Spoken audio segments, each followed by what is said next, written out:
অসমীয়াৰ বুকু সুধা কৰি 14 বছৰ পূৰ্বে আজিৰ দিনটোতেই ভাৰতৰ সংগীত জগতৰ অন্যতম নক্ষত্ৰ নতুন দিগন্তৰ সন্ধান কৰা ভূপেন হাজৰিকাদেৱে জীৱনৰ মায়া এৰি গুচি গৈছিল।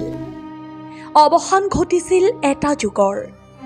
উকা হৈ পৰিছিল অসমীয়া সংগীত জগতৰ বৰপথাৰ। তেওঁ আছিল বহুতৰ প্ৰেৰণা, উৎসাহৰ আৰু আশাৰ প্ৰতীক।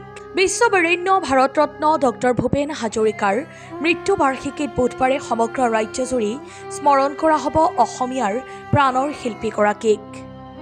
ৰাজ্যৰ বিভিন্ন প্ৰান্তত চৰকাৰী বেচৰকাৰী অনুষ্ঠান প্ৰতিষ্ঠানে ভিন্ন কাৰ্যসূচীৰে শ্ৰদ্ধাঞ্জলি জনাব গণশিল্পীগৰাকীক। জালুকবাৰীৰ ডক্টৰ ভূপেন হাজৰিকা সমন্বয় তীৰ্থত পুৱা 9 বজাত আৰু লতাশিল খেলপথাৰত দিনৰ 11 বজাত সুধাকণ্ঠৰ সাংস্কৃতিক অৱদান সুঁৱৰি বিশেষ কাৰ্যসূচী অনুষ্ঠিত হ'ব। বৰপেটা জিলাত সুধাকণ্ঠৰ মৃত্যুদিন উপলক্ষে 5,000 শিল্পীয়ে মানুহৰ বাবে গীতি পৰিৱেশন কৰিব।